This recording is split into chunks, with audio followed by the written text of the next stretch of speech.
Hi, my name is Sylvia. I'm passionate about languages, English in particular. Welcome to my world of English.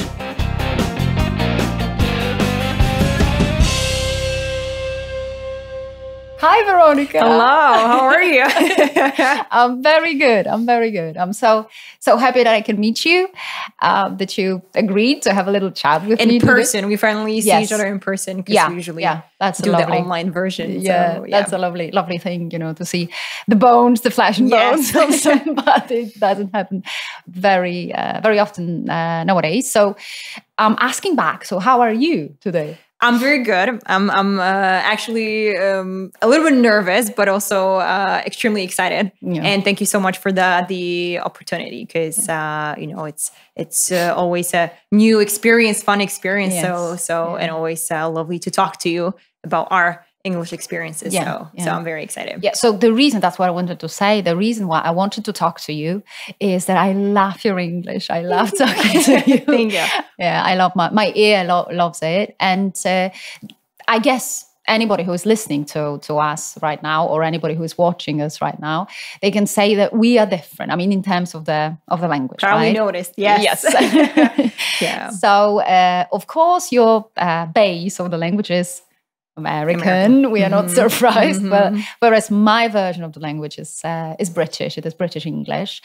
And will you please tell me how it all started with you? I mean, the first question would be if you wanted, if that was a very conscious thing for you to speak American English, because as we know, both of us, as we're teachers, we know that the variety of the language that is promoted more or less at schools and different courses, that would be British English. That's true. Yeah. Well, to be honest with you, because I don't think I shared that story with you. We like it. Yes. So that's the fun part. I think I was 10 years old. I actually went to school in America, and it's a really funny story because when I moved there with my mom, I was only able to introduce myself in English. That was it. I think I was in the 4th grade.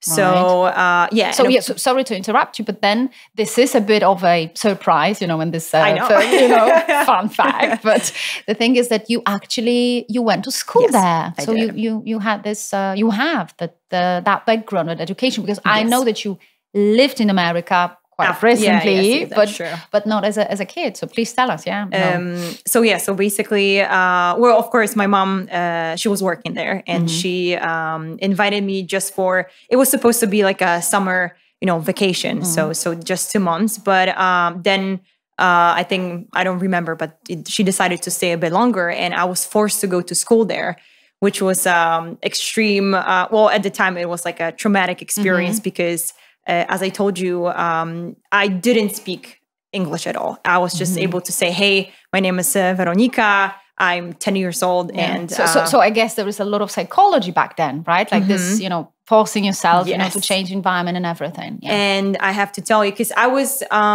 first of all, I remember my mom went to school and told them like, hey, talk to the principal. She told them like, hey, she doesn't speak English at all. Like, how are you, we... like the daughter, like the daughter, me, yeah, of course. Yeah. And she told them like, hey, do you have anyone of maybe Polish background there, like Polish ancestry or origins, who can help her out and who can be, work as a translator? And the principal said no.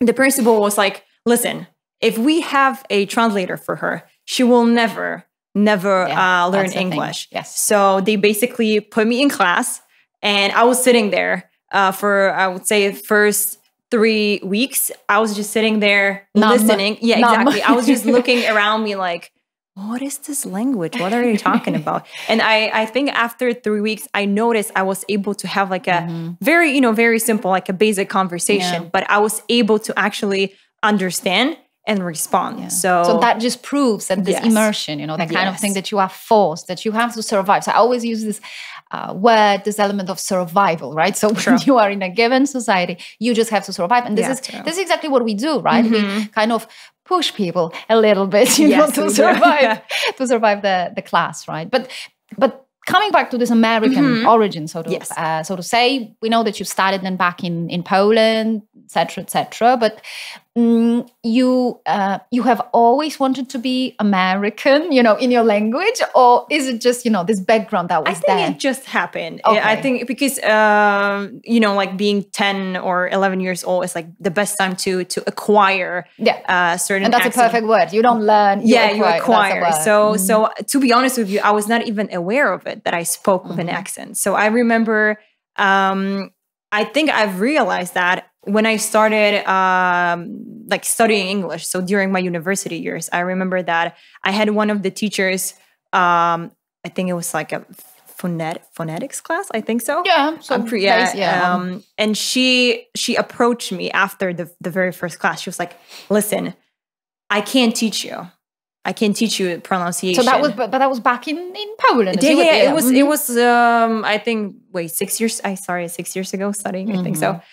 So yeah, that was during my first year at the Jagiellonian University, and I was like, "What do you mean? Like, what's the problem? Where is the problem?" Yeah, I'm here to actually to learn how to pronounce things." And she was like, "Listen, but you speak with an American accent," and I think that was the time when I realized. I do.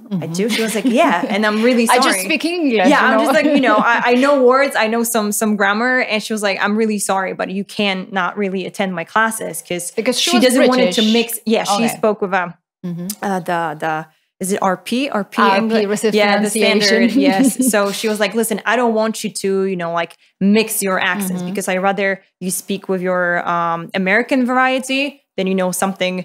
Of a European mid-Atlantic approach. That's exactly. What I call it. Yes, this is the one. So she basically excluded me from the classes and said, "Listen, I'm going to give you an A because I know you can speak English and you pronounce it very well." And the accent, because native, that was a class that was supposed to teach us the accent. The accent. So and I think that was the time when I realized, I sound a bit differently than other people. So.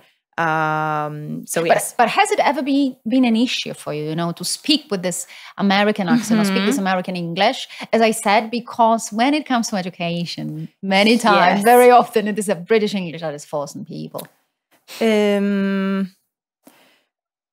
I don't think so. Because it's good. When I see the frown, it means no. The answer is no. No, I don't think so. Because I usually, I back it up with my story that I was also born in America and I went to school there, and I recently came back from New York. So they are like, okay, yeah, that's fine. She speaks with American accent. I think, but as you said, it's not very common because the British variety. I don't know why, because in my opinion, I think it's easier to speak with American accent. That's what many people say. I mean, students, that's what they say. But I think it only proves what we said at the very beginning, that if you just live in this certain society or environment, and we live in Poland, but let's say that the environment that is just around us is British based, so to say, because of the teachers and the materials also that we get. So that's why how you train your ear, but it only proves that you can train your ear, right? You can train your accent. So it does happen.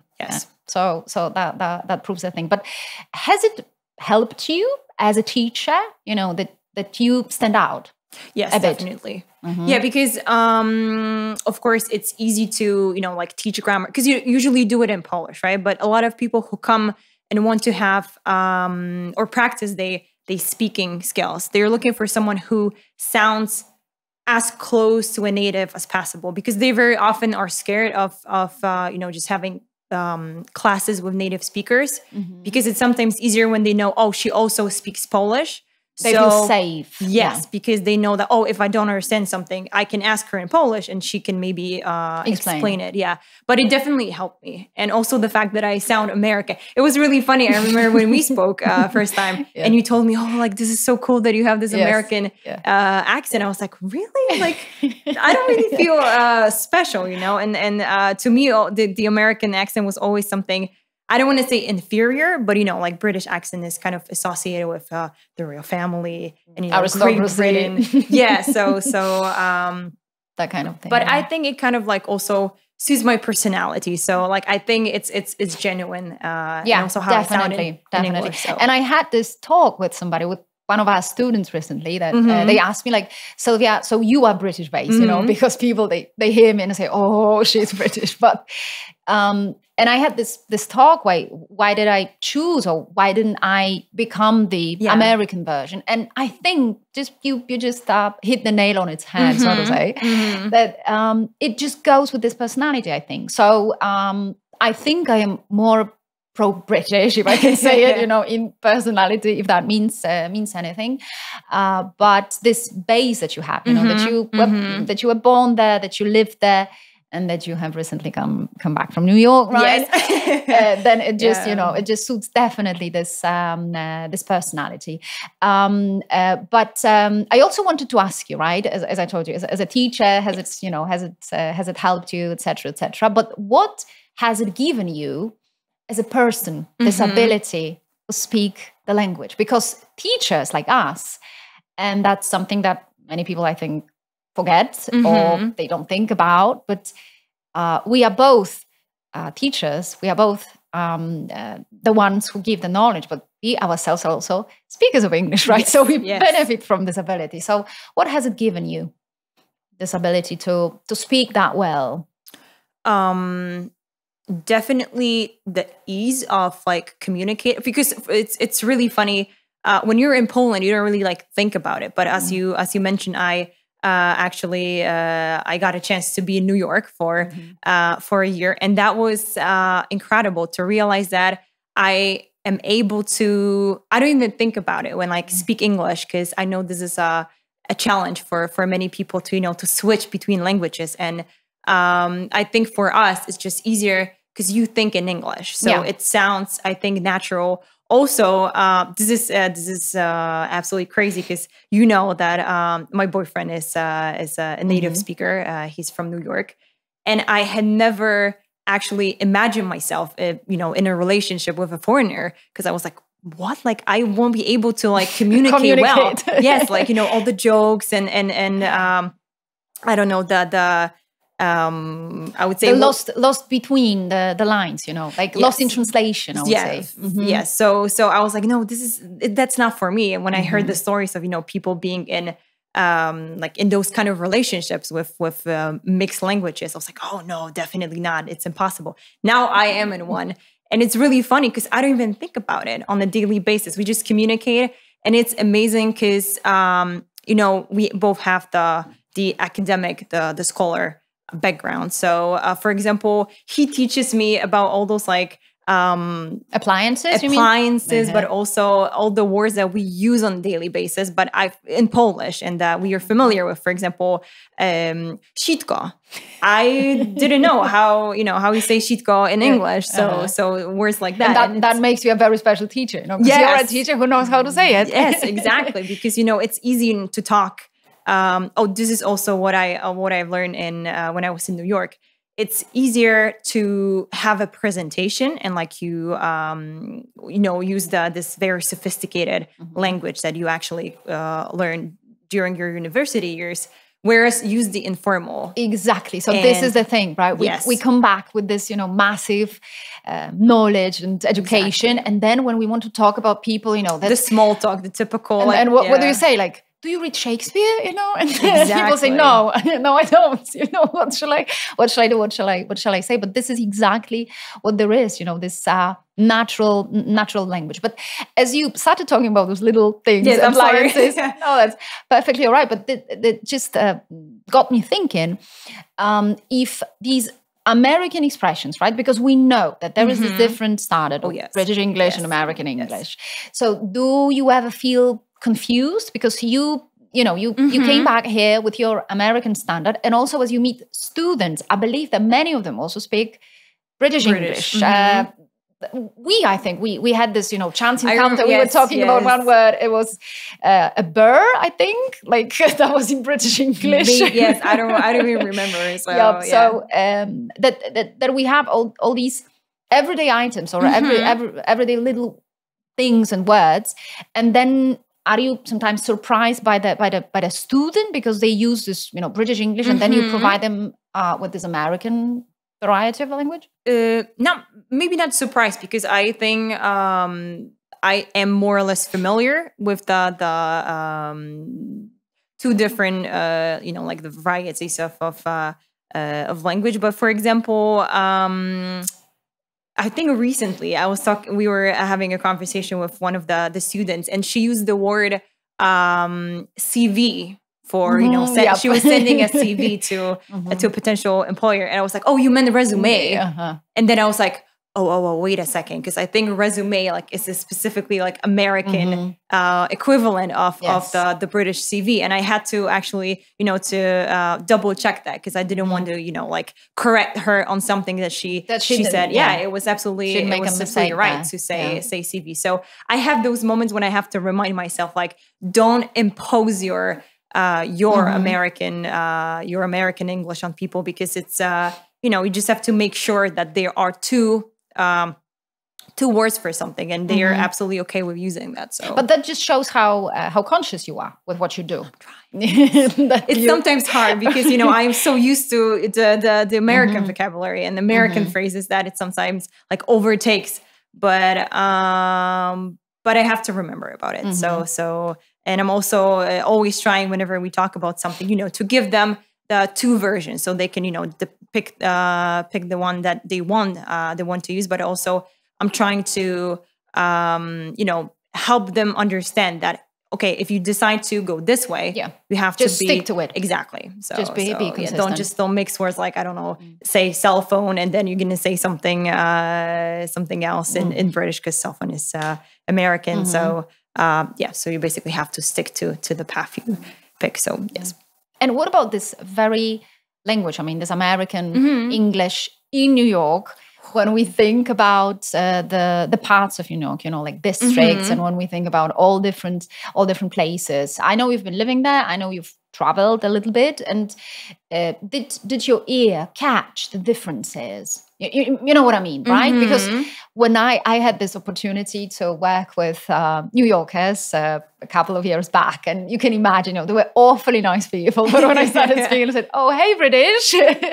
So I had to ask them specifically to use English, not American, right, but English, like the simple standard of the language, let's say. And did your ear notice these differences when you travel? I would say it's not even about the differences, but the way, because I'm a young person, so I associate and surround myself with young people as well. So I would say it was more the case of the use of slang that I'm not familiar with. That's right. And it was crazy because I used to work as a retail manager, so usually my coworkers were even younger. And they sometimes addressed me in the way I had no idea what they were talking about. So I had to ask them, could you please rephrase that in English? Because what are you talking about, man? Yes, it was. For example, I remember the first phrase I heard was "stop bugging me," and I'm like, what are they talking about? Or stop tripping or something like this. And I was like, what? And then, of course, I have this app on my phone that's called Urban Dictionary. I'm like, what is tripping? Oh, okay. This is what I have to don't freak doing. out. Yes. Yeah. Oh, okay. So it was really funny, but it also gave me that other perspective, right? So I am able to kind of switch, because as I said, with my boyfriend, he uses slang all the time and the informal. I can imagine, because that's natural, right? Yes, it's just for us, even native speakers of Polish to use some expressions here. That's what you said. We do it in Polish, so I cannot expect him to speak the proper English with me. And, it's ask, hey man, just exactly. speak proper English. It's really cool having this as I said, academic background, and this more a refined vocabulary that I learned there, but also facing it with the everyday English and the informal variety. So it's really cool, and this is what I also try to do with our students, show them but that makes a very good teacher, right? Because there's both the background and the practical skill. Because would you agree that this is what many people lack? I mean, there's the students, people who study the language, is that the practical usage, practical use. And whenever, and this is what we experience on a regular basis, right? Whenever there is this need to say something, you know, pick up a phone or something and then say, oh gosh, you know, they were speaking English. What am I supposed to do, right? So there is the problem, I guess, of, you know, teaching English and just maneuvering through teaching English as such, as a subject. Are there any misconceptions, in your opinion, that we have, right, when it comes to teaching English, that if you don't do this, you will never be able to do that? Or because specifically, I think in Poland, we've got a little bit of a problem, I could say, that people keep learning the language, but somehow they cannot use it, right? Exactly. And I guess that when you look at us, you know, it is possible, right? It is possible to, 100%. To do that. Yeah. I always remember, I think it was before our first class, like I like how you always say, oh, you know, she is, you know, I don't know, the proficiency level is not really like advanced, but she's trying, she's doing really great. And then I actually meet the people and they speak very good English, like on a communicative level. And I think in Poland, it's more the case of the mentality that we always want to be the iron curtain perfect. Also a little bit of history, I would think, right? That, you know, that was somehow blocked. And and whenever there was this chance to meet the foreigner, that wasn't very often, or to say something, that just sounded weird, you know, weird for the ear and for the mind, because now we can hear, this is what's going on. We are speaking English and we can hear us speaking English. And for many people, for their brains even, that sounds weird, right? And I think that's the thing there. Absolutely agree. And also the fact that I think probably people in general, they don't like to make mistakes. And I think this is what they're scared of. So basically, of course, they perfect the grammar part, the vocabulary part, but then they are scared of like putting it together and actually try to utter something, because they're like, oh, what if I use the wrong word, or what if I use the wrong tense? And I think this is the only way to actually learn the language, because if you don't actually use it and if you don't speak it, you will never know. So if you want to speak it, you have to speak it. So this is the secret formula. Nothing else. So this is how it goes. But coming back also to this the aspect of being so perfect and not making any mistake that is there.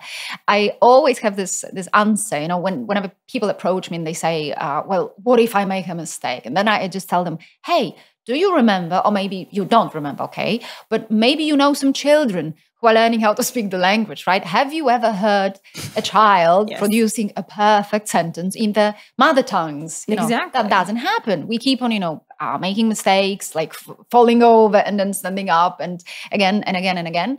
But the more we do it, right, it is a little bit, I would say, even of this physical activity for me. You know, you just have to keep going, repeating, revising. But I think when there is this pleasure out there, because there is this need to communicate, I think this is the best thing, right, for people. Because I will travel, I will go, I will meet people, But now I want us to step back a little bit and talk about, you know, the language, you know, as these speakers. So so you mentioned your relationship, that this is how it has changed, and what else has it given you? You know, this ability to be a speaker, not only a teacher of English, but a speaker of English. You know. I would say, because I love speaking English, so definitely I would say it gives you this freedom that, you know, when you go waiting, you know, I was reading different answer. Okay. But the fact that you actually go to a different country and you're just able to, you know, first of all, make friends with people, not only Poles, right? But you can have friends in Spain and I know in Germany, and this is the language that you use to communicate. So basically, I would say it gives you the freedom also to travel, because you don't have to feel like, oh, you know, like I don't really speak English, so what if someone asks me about something? So I would say this is the, you know, that's a really good question. I never thought. And I think, you see, sorry to interrupt, but absolutely. I think that the question surprises you a little bit, because for both of us, I think both of us, or people like us, it has never been a problem. It was natural, yes. Yeah. I think so when people come to us, you know, we need to step into their shoes, and we need to understand that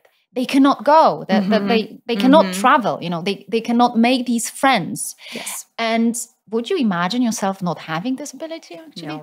No. It's funny you ask, because like I just started thinking about it right now. I'm like, well, I cannot really imagine how hard it has to be for them to actually, to try to use a language that they are not really like familiar with. And it has to be like, it's probably a struggle for them and a real challenge. That's why I really appreciate our students who, like, when you come to class, to a class with them and you just start a conversation.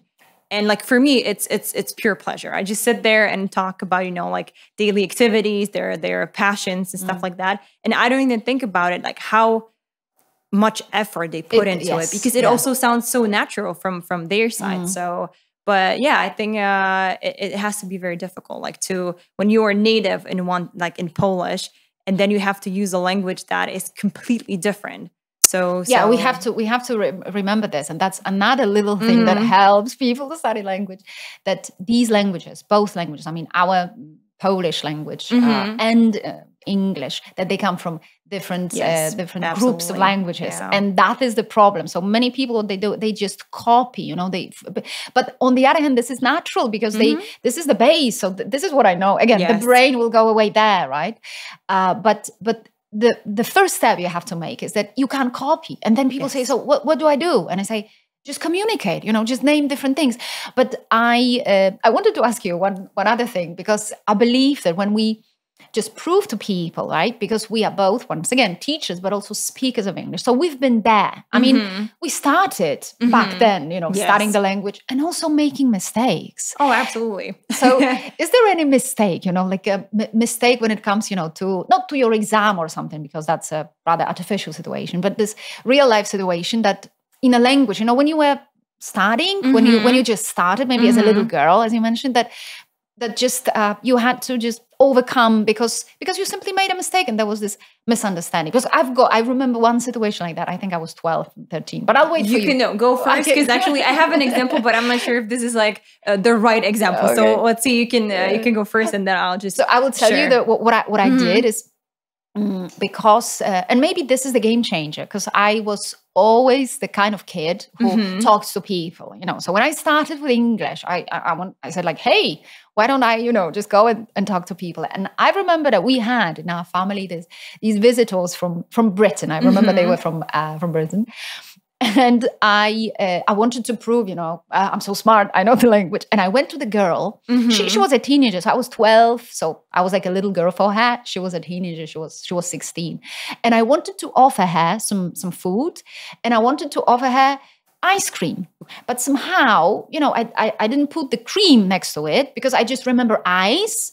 And then I said, like, would you like ice? I'm sorry for the mistake, because there's a grammar mistake there. But I just used the word ice. And her face, she got pale. She looked at me and I was like, what is going on? And she showed the ice here. And she said like, no, thank you. Because I thought she understood we were eating ice. My God. here in this country. So there are mistakes, it just proves, it just shows that we make these mistakes, but we learn through them. So we shouldn't be afraid. I will never make the mistake again, so I can differentiate. You'll learn your lesson, yes. Between ice cream and between the eyes. So it has. I'm not suggesting maybe that there was. Well, I'm not sure if we can use it here. Yes. But it was actually happened when I was in Chicago when I was 10 years old, and I didn't understand what people were talking to me about. And actually the school, the district I was in, it was a Jewish school. So so I mean, of course, it was like a private Jewish school. And I remember one of the kids approached me. It was like during my first weeks, and so that is trauma, when somebody comes to you. Of course. And they asked me, "Are you Jewish?" And my answer was, sometimes yes, sometimes not, because I had no idea what Jewish meant. So I thought, okay, this is a safe answer. And I remember the kid just looked at me like, just nothing. And they left. So that was kind of a story my mom likes to repeat. But I think it's a perfect example. It's a great example, right? So I think it's the same goes like, are you a girl? And then you say sometimes I'm yes. Exactly. So I also have another anecdote. It was actually when I was in New York, and I was applying for a job.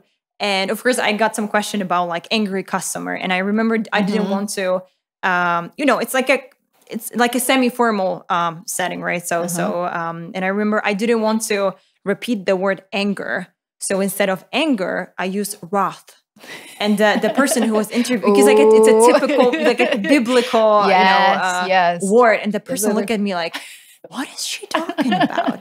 And I had no idea. And then I remember I told my boyfriend about it. He was like, oh, you're not supposed to, like, it doesn't go with the job interview setting here. So even after my 5 years of studying and English background, you still can make a mistake. Yes, so I was trying to be more English or more American than Americans themselves. So yes, that's what happened. The thing is, but basically that I think this is what we should rephrase, that we should not be afraid of making mistakes, because mistakes, of course, this sounds a bit philosophical here, but of course it's true. Mistakes make us, but especially in the language, right? So, this is how we learn. We have to, because I think it's easier for us, if you make a mistake, then you will remember the mistake, and you have this association, because what we have to do, we have to build these associations in our mind, so that the mind will go there, strike there, run away there if we are looking for a given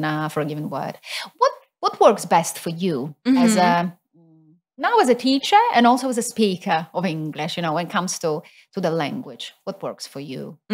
What I really like to do is, because, I watch everything in English and with also English subtitles, I always have my phone next to me. And whenever I see a phrase or a word that I really like, I just put it down, because a great thing. I love it. And it's because it's very, it's not forced. It's, usually TV shows are the most natural way of speaking. Yes. So basically, that this is the language people actually use. So I just love it. I have like a whole list of completely random phrases, and they did the words that do not go together. But I like, for example, when I'm on a tram or a bus, I just go through it and just check reread it, or just repeat it in my head, like, oh, okay. So, and of course, I may not use them, because some phrases are very like context specific, but it's just nice to have it there. Like raw, exactly. So but I think it's that's what I always advise our students on doing. Like, if you like something, if you hear something that stays in your mind, just put it down in case you will have it. And I think it's a great way of like learning the language. And is there anything that doesn't work for you? Again, both as a teacher and as a speaker, because we are going both ways here. But I think it is also a nice thing to remember that we are also the speakers of the language. And people sometimes come to me and they say like, oh my gosh, I forgot so many words. And I say, hey, that happens to every brain of a speaker of the language. Of course, if you are fluent, you can't see this, right? Yes. I mean, that much. But any speaker, right, has the good days and the bad days. It's just that the fluent speakers, they shine through even on their bad days. Yes. That's what happens. But is there anything that you don't enjoy? I don't know, when it comes to learning English or speaking. I think I always had issues with grammar. Absolutely, yes. And I'm reading people's minds. Yeah. Yes, especially in America, where they don't really use as many tenses as probably in the UK. Present perfect. Oh, of course, there we go. Yes. So I remember I didn't understand all those conditionals. Like when we were practicing during the university years, I was like, nobody uses that. Like, why do you force me to actually, learn by all the rules? So, but I know we need it. And sometimes, of course, you don't use it on a daily basis. I won't be using the third conditional every single day. But I know it's important, and you have to. It's like the foundation. So you need to know the basics to actually build on that. So, but yeah, definitely. So if I had to pick grammar or vocabulary. The vocabulary, yes. Yeah, but we have to say it out loud. And although, you know, we are teachers, meaning that we have to find a way to get to our students and somehow tell them that everything is important in English, in the language. But I think we need to prioritize. And when it comes to communication, and that is the top thing for myself. So the survival element, you know, you are hungry, you are in a foreign country, and you need to get a piece of bread. So, hey, you have to do it, right? So there is this element of survival. But I would also say, I can't say it. It would be risky. I can't say that vocabulary is more important than grammar, but still, what is more important is the words, exactly. So even if you know one word and you can pick something and say, hey, you know, a glass, you know, or bread, then it helps you. Then it helps you going, rather than, you know, studying these lengthy definitions. And of course, they are important because there are, again, two varieties of the language. So one thing is the input and the output. So the input can be very different sources. We read literature, we read magazines, and we can come across like the conditionals or something. Although I do believe that we use conditionals, but still not, but not like in every sentence, as you said, but yes, I would encourage, right, people to learn words, and I would never say that there is a word that is too difficult for a given level. You know what I mean? Because sometimes my favorite word is ventriloquist. And, you know, it's hard to say what I shall put it. You know, it's not the first line word, I would say, but language is words, right? Language is music, right? So the more words you know, it's very true. And the more willingness you have to put them in a sentence, even if you change the word order, but you build information, and this information is crucial for speaking simply, right? So anybody who studies the language but they cannot speak, I'm sorry, I have to say it, it means they actually don't know the language, right? So even when there is this, you know, grade or certificate or something, but you can't use it, I'm sorry, you can't use it. You are not a speaker of the language. So so that's the thing. But I think also in schools the issue is that there's too much focus on grammar. Because I remember myself, almost every single test or exam was about the grammatical rules, how to use this particular tense or so. And as we said, we use language to communicate. So it's, as you said, it's better to know. You need a vocabulary, and it's enough if you know, like, I don't know, just present tense and past tense. That's enough. Oh, okay, future tense. Yeah, but I would say exactly. You have to just divide it into a couple of elements. Yes. You know, like this is the present, past, future. This is exactly what we do on a regular basis, right? Even in Polish, like, you don't use like complicated grammatical structures because and this is the thing, people very often forget that they need English to communicate, not to give amazing lectures or presentations. So that will come with time. So absolutely, but the basis, the brick, the foundation. People usually struggle with. It's just a simple, like I don't want to a foreign country and they just want to talk to someone. I don't know, a bartender, right? So they're like, oh, which tense to use? Which word would that be? This is something I wanted to point out. So I experienced that. That was one of our students who was working with us and just practicing this natural speech. And then they went to some, they went on a trip, I think, somewhere, but it was with their school. And she was studying both at school because she was like this very smart girl who was learning the language at school, but also outside school. And she told me, I asked her when she came back and I said, like, how was it? And she said, the problem was that my fellow mates, my classmates, they, when the moment they crossed the border, they were so scared to say anything because they were scared they would make a mistake in the tense. Yes. You know what I mean? It's like, because they learn so much about the language and not the language itself, exactly. Yes, and but then I understand these people, right? What would you do, right? If somebody just keeps on telling you, right, this tense wrong, this and that, this, and then you just go abroad and you are so scared and confused because there are so many options to use. Yeah, and I always repeat, hey, you can say, I live in Poland. I am living in Poland. I've been living in Poland. I've lived in Poland. And actually, of course, there are subtle differences, but the information is there, right? Exactly. You communicate, right? And instead of this, people just go numb, as I said. They go like, okay, I will stay silent. And this is how it goes. How long have you been learning English? Or, like for the last 10 years. And can you go and get a cup of coffee for yourself? No, would you do that? It's very true. It's very true. That is it. All right, then. So I guess we need a bit of a summary in here after this very, very lovely discussion. And what can we say, right? Can people actually learn English? Yes, you just have to risk it, and don't worry, about people judging you, assessing you. Just have fun, and this is it's about joy of speaking, and it doesn't matter which tense you use, or so. As I said, just have fun, make friends, travel, and I think this is the key element here. Yeah. So Veronica, pleasure talking to you. Thank you for having me. It wasn't as scary as I thought. So thank you. Thank you so much for the opportunity. Thank you so much. Cheers. What should I say? We don't say cheers. Yeah, you don't say, you see, that's what what do we say in there we go. So we say cheers. Peace out, I would say. Deuces or whatever. That's what I know from my boyfriend. Right. So. Exactly. So I go cheers. And I would say peace out. And then there is peace out. Yes. Thank you so much. Thank you. Thank you very much.